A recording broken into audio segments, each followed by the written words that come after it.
example, for women, there's a social distance between her and the state. So how do you enable safety, public infrastructure, so that she can be the real entrepreneur that she wants to be? To me, there's huge opportunity in another way. You have 1,500 kilometers of coastline. You have forests. You have the Deccan Plateau. There is huge opportunity, maybe especially for women, I hope, to become environmental stewards while improving their economic livelihoods. And I think these are the new opportunities that are going to come, because the ecology is at the absolute base of the economy, and the more we can enrich and sustain our ecology, the more opportunities, especially for grassroots entrepreneurs, to be able to find new pathways, especially enabled by technology. As you know, at XF Foundation, some of our teams are working on, for example, through the digital public infrastructure, enhancing it with skills, through ONDC, Open Networks for Digital Commerce, enabling entrepreneurs to discover opportunities. We have a new thing called Blue Dot. You know, like the blue dot on where you are locating, say, an Uber driver. So that idea transformed for one family, one entrepreneur will look like this, that a woman with a skill or any entrepreneur with a skill or a product has to be found. And so he or she becomes a blue dot on a platform and is able to advertise, I am here. You can find me, and this is what I can offer you. So we have started some work on this. In addition, with the Chief Minister's Office, our teams are also working on personal tutoring at a high level with IIT Madras, because you need a different kind of skill set, and maybe, I don't know, Nigel will talk to what's happening in AI. What is the future of jobs? What is the future of entrepreneurship? It's going to be uncertain. We need to teach our young people to learn how to learn. To learn how to develop new skills as the complex world changes. That's what you're trying to do, sir, with your government. I hope it will happen soon. But these were some of the ideas. Continuous lifelong training, because the world is changing too fast and the future of jobs and entrepreneurship is changing. We have to let people change with that. Continuous thinking through our natural capital and how we can use that to create economic livelihoods, and looking at women, especially women, how can we reduce the distance between the woman, the state and the market. Thank you. I love the blue dot and your mention of it, because it reminds me about the red dot on our NDTV logo. Yeah. The red dot, which we've had forever, is a bindi, and it symbolizes empowerment, which has been the core of, it's essentially the same as what you are talking about. Mr. Andrea, you know, it's all very well to talk about grassroots level growth, but there has to be an ecosystem that exists alongside. Infrastructure development, structural architecture, supply chains, access to markets. So the ideas we have are great, but if I was to be a cynic, I would say that, you know, how does one actually get this done? Who's going to pay for it? What are the supply chains that are required? So in as much as we have ideas, what about the back-end architecture? Yeah, thank you. And Honorable Chief Minister, thank you very much, both for inviting us here, but also for the vision you're sharing. I'm very excited by this idea, because as I was sharing this idea with my colleagues around the world, they got excited too, and they said, look, if this works, it's a model not just for other Indian states, it's a model for the world, right? So I think it's excellent, and let's talk about what could go wrong. So what I wanted to share was, I'll be a bit provocative. The word entrepreneurship can lead people to think about risk-taking. Can conjure up images of Silicon Valley. But really what I think we are talking about here is, how do we create enabled financial independence, enabled entrepreneurship. And I think it's extremely important. I'll give you an example. So I was born and brought up in India, then I moved to Singapore, and then I live in Sydney right now. And if I look at the way in which the Singaporean government has approached innovation versus the way in which the Sydney government, the Australian government's approached innovation, the Australian government said, we have $1 billion, does anybody have a good idea? What the Singaporean government said was, we have these 5 problems. I have $1 billion to spend on them. Does anybody have solutions for these problems? See, now this is a very important distinction. It is how do we build a system from demand side rather than supply side. Yes, we all want to train the people, we want to lower the barriers for setting up a company. All of that is absolutely right. But the last thing you want to do is create overcapacity at that scale. The last thing you want to do is have people build stuff where they can't find customers. So I would almost say that the opportunity for Andhra Pradesh is to say, which opportunity sets do we want to create value systems around, and how are we going to enable those value systems in the form of shared manufacturing facilities, distribution platforms, anchor clients, pre-approved credit lines for this type of business. I'll just end with one other example. So everybody knows Grameen and how successful it's been. Most people don't know it's not been successful in every market. And if I look at Grameen in most developed markets, Grameen Bank was launched in Australia. It had to wind down. It did not succeed. Why? Because in developed markets, people know I need to get a goat, I need to get a cow, and then once I get a goat or cow, I join a cooperative and I know how so their business model is clear to them. In Australia, they were giving funding without a clear business model. People didn't know what to do with it. So again, if you start demand back and you start saying these are the opportunities that we want to own and create the systems that people can then step into, I think that's a far more powerful way to what we're calling one family, one entrepreneur, what I'm reading as one family, every family financial independence. And I think it's a really powerful idea and one which can be a role model for the world. Mr. Naidu, how will you implement all of these ideas, assuming you accept all of them? First of all, I'm requesting all of them be partners with us. That is first step. So that continuous dialogue, their strengths, their organizational skills, everything we can imbibe here. As a matter of fact, as you rightly mentioned, different views you expressed. Long back around 1995, when I started IT, our madam is aware, Infosys, all these things. Nilkani has given a big gift for India, that is Aadhaar, UAID. That is the biggest contribution from him. That is a game changer even today. At the time I promoted IT, there is no clue. All over the world I went. Finally, I brought IT companies. I started engineering colleges. Then I promoted step-by-step ecosystem. Ultimately, they migrated from Andhra Pradesh to different countries. Now 195 countries, every country there are Telugu community. How many years? Only 25 years. What is the per capita income? Highest per capita income in any country. America, if you go, highest per capita income, only these people. Even Ireland, even Netherlands, even Germany, Japan, everywhere they have spreaded now. At that time, I used to do one more experiment. I used to take entrepreneurs and prospective entrepreneurs, not with my cost. I used to take everybody along with me, one get together, local entrepreneurs of the place, my entrepreneurs. Then I used to give my presentation, this is my vision, all these things. Then I used to network our entrepreneurs with other entrepreneurs. That is where inspiration.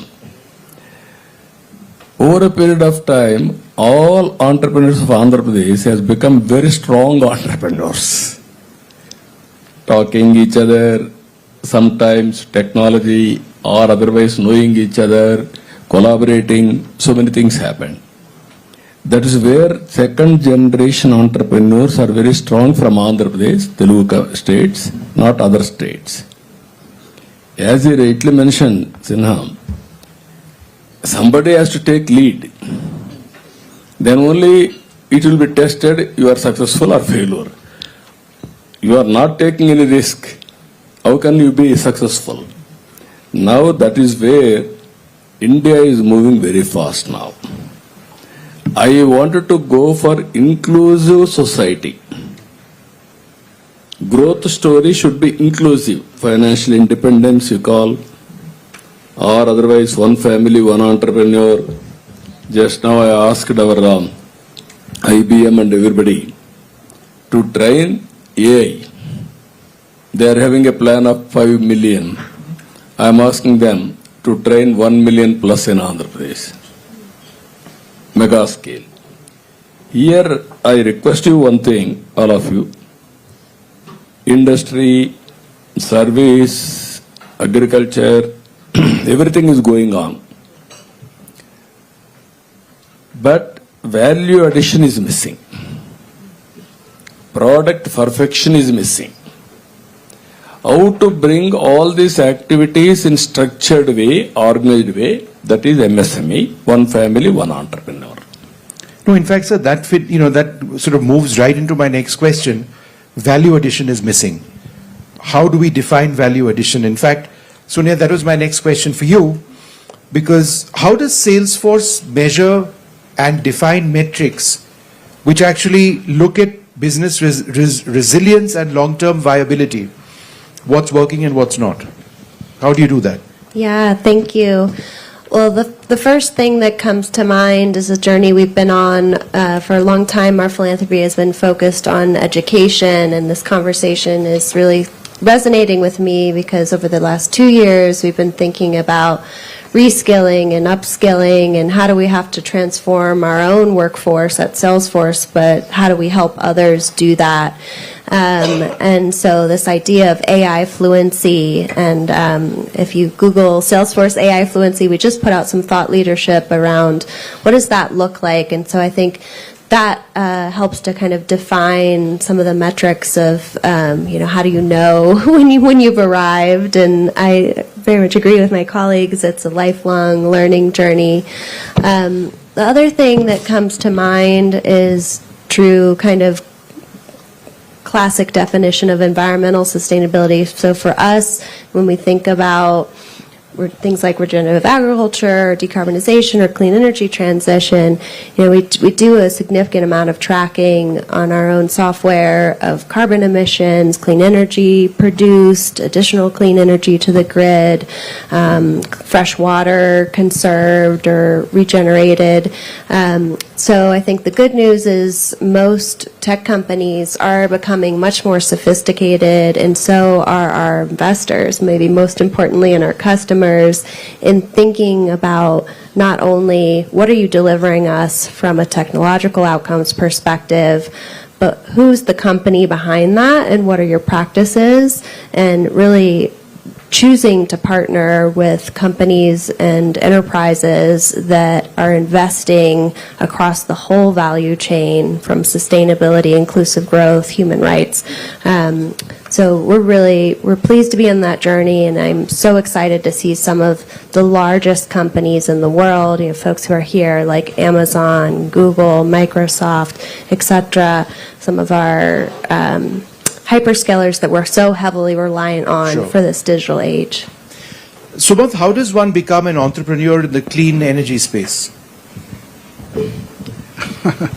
Look, I think to talk about what Nigel was talking about, the demand side clearly is there. So I think that is one thing that is established. I think beyond that, it's a matter of taking risk.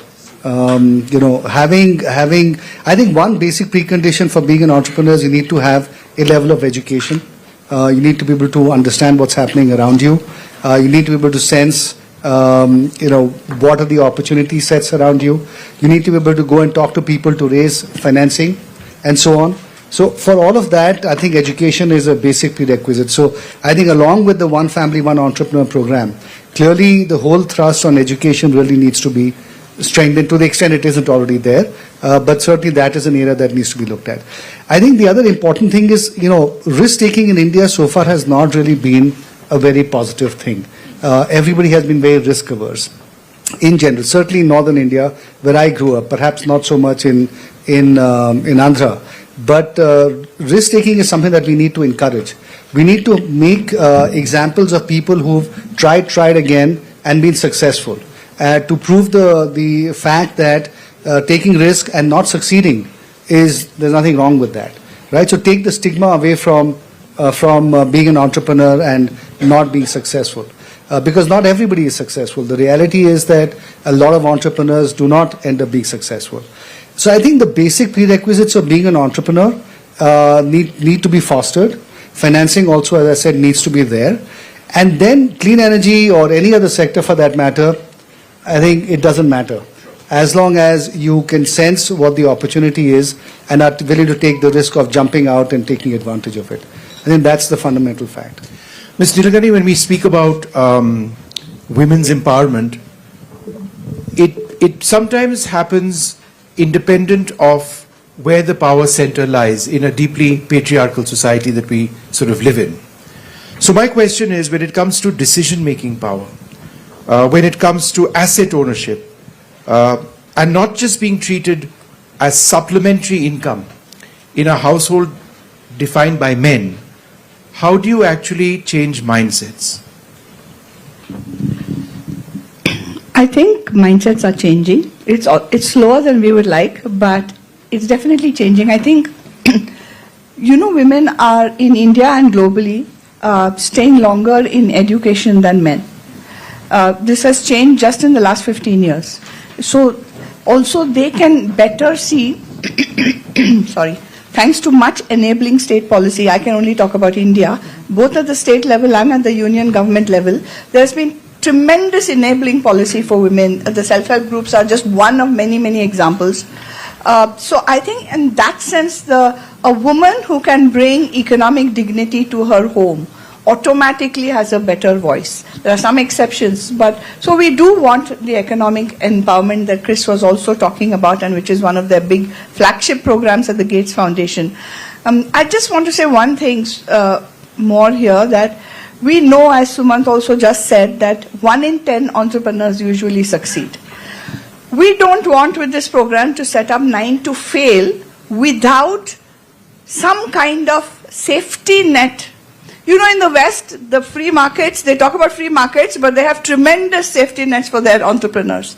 How can you imagine? So if I'm a young entrepreneur, say coming into the renewable energy sector, and I want to bring money into the family, I want dignity, I may fail the first time. How will I have the courage to go to the second time and the second time like other entrepreneurial societies do? It's because there's a societal and a state safety net that you can rely on. So I think designing that safety net so that the 9 who may not succeed will be tempted to either go back or find, because of their experience, an opportunity maybe to get a job with the 10th successful entrepreneur. Because you need to see that upward mobility pathway, whether it's a woman or a man. So just a small caution on this, that in addition to one family, one entrepreneur, we need to define the safety nets so that, yes, there is risk appetite, but you don't have to take unnecessary risk, which will completely drop you off the deep end. Yeah. Mr. Andrea, final question to you before I come back to the Chief Minister. Regulatory frameworks also need to move to ensure that what we are talking about is a real enabler. And I'll give you a small example. I have a very, very small little business of my own, which my wife and I run in our part-time. It's in one of our hill states. And then we've come across regulation in that hill state which says that if you aren't a resident of that hill state, then you can't have this particular type of business. Despite the fact that I actually employ 2 or 3 people. And that really hurts. A small-time business person like me, I mean, it's not my primary job. But therefore, the question to you, I think, is important, that frameworks need to be the ultimate enablers. So if we're talking about grassroots and Andhra Pradesh, and perhaps India at a larger level, what's missing? Yeah. So if you look at the ingredients, there are several ingredients, but there is identity and trust. There is the ability to start and run a business, the ability to make secure payments and get credit. All of these are trust-building frameworks. Right now, even I looked at the various states in Australia and the rate tables. And one of the things, because Australia is a Commonwealth construct, every state has its own regulation. So if you operate between the states, it's actually very complicated.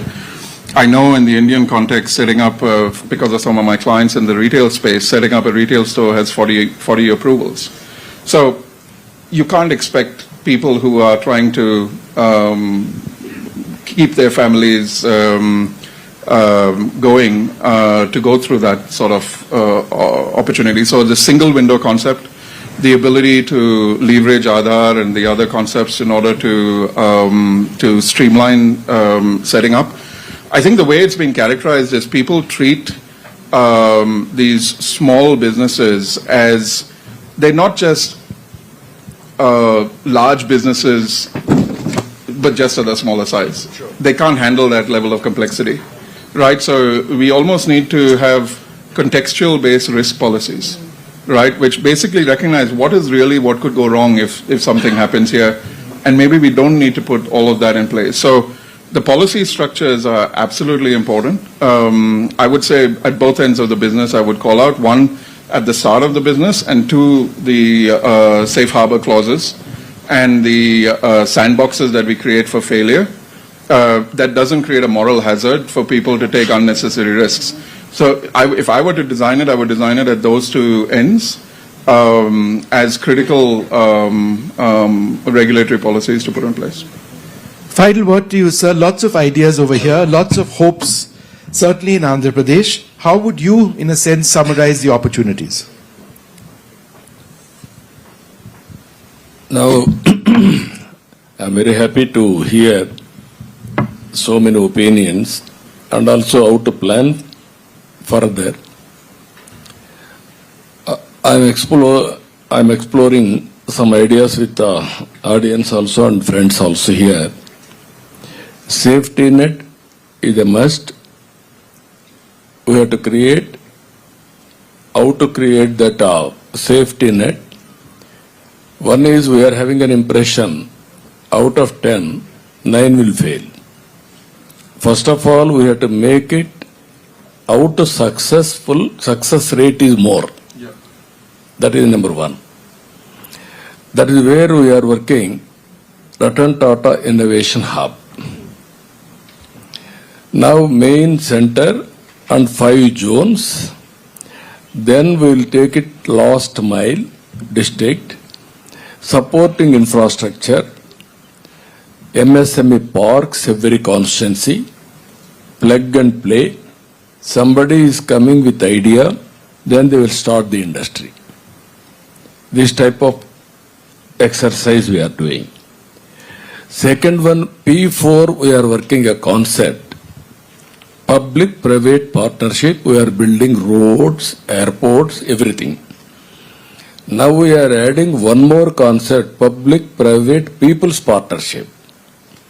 There, it is our responsibility to empower. You are doing as an NGO in a big way. So many people are contributing. Even CSR is available. Common man, Sinha has rightly mentioned, people are not in a position to select to become entrepreneurs. Not only entrepreneurs, we are all from middle class or below middle class. Over a period of time, we got an opportunity, we build our career, step by step. Now we are talking in Davos, we are teaching good governance and also so many creative activities. What I wanted to tell, successful persons, society has given us this status, why can't you pay back to the society? Adopt this type of families. Short term, medium term, long term, invest your time.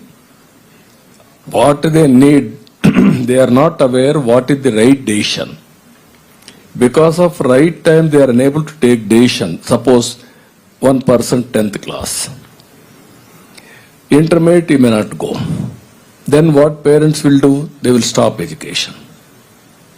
Then they will send him to the field work, labor. Then his life has gone.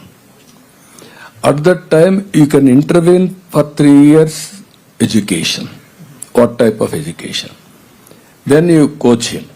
Then his life will be changed. Same thing, one entrepreneur, Sinha is an entrepreneur. Why can't he develop 100 or 200 MSMEs? Who are all prospective, who are all having potential. That is, once if you do, then they will compete with Sinha over a period of time. That is where I am thinking this type of activities we have to do.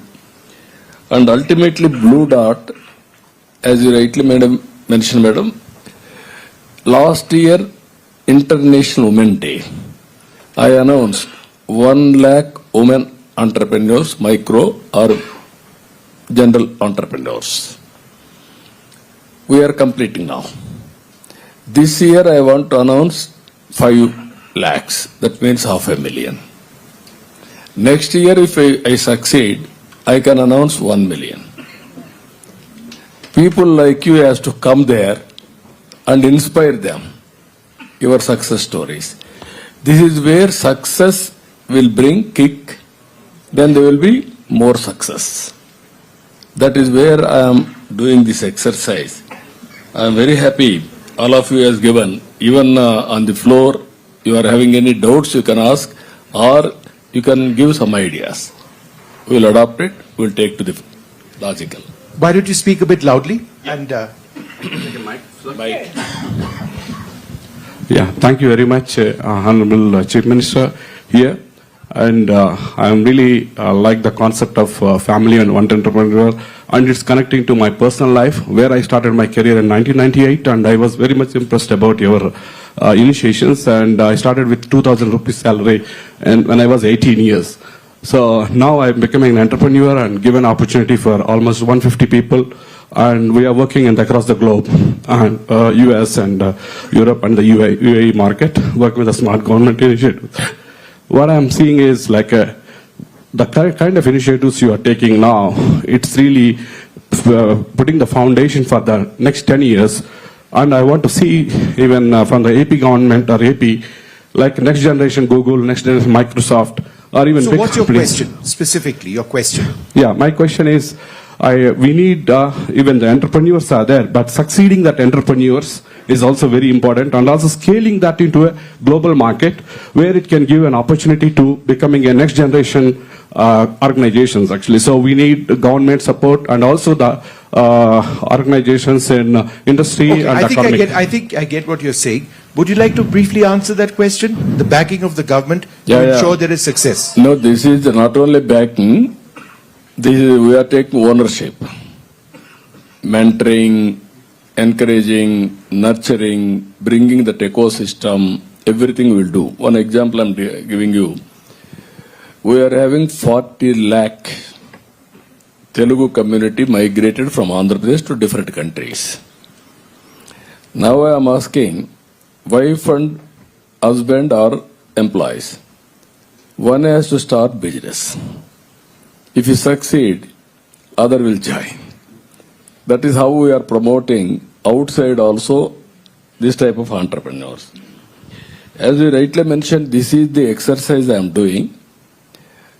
Brand, how to promote. Every small brand may not have valid.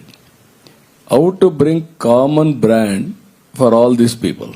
Dhakra women, common brand, common marketing, Absolutely. product perfection. So that I can make it then easily to market, networking, global markets, and also brand is very strong. Then automatically I can put it all channels, Absolutely. retail channels. Okay, everything. could you just pass the mic over here to this gentleman if you don't mind? Thank you so much. Just ask a question, please. Yes. Because I will be just reading Short the time. question. Honorable Chief Minister and all the dignitaries, good afternoon and welcome to Davos 2026. Myself, I'm Imtiaz Khalsaka, an Indian born.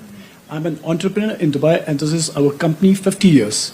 We have been operating in UAE, Dubai. I will come back to the question because it's related to the foreign Go ahead with the investment. question, sir. Yeah. The question is here, we are running a company in Dubai with more than 5,000 employees and we have a global partners around 250 countries across the globe. Being a foreign investor, I would like to know how Andhra Pradesh can help a foreign investor to have a one-shop window like I'm getting and enjoying in Dubai. Same thing we are working, speed of doing business, earlier ease of doing business. As you rightly mentioned, how to do single window. Aadhaar authentication. You need not go to any office. You will get all permissions automatically. Same thing, if you can come, we will work it out. All clearances across the table, immediately we are clearing. Thank you very much, sir. Okay, one or two other points. Hassle free, happily you can do business. You will be our guest. I will keep everything real time, even land, everything. No trouble for you. Thank you very much, sir. Okay, I'm sorry, we've completely out of time. And I'm sure there are many more questions. I'm sure the government would be very happy to answer them. But I think this is an important, a critical session. One family, one entrepreneur, reimagining grassroots enterprise for a new economic era. We've had so many ideas over here and so many solutions from the Chief Minister and the government. I'd like to thank you all very much for being with us.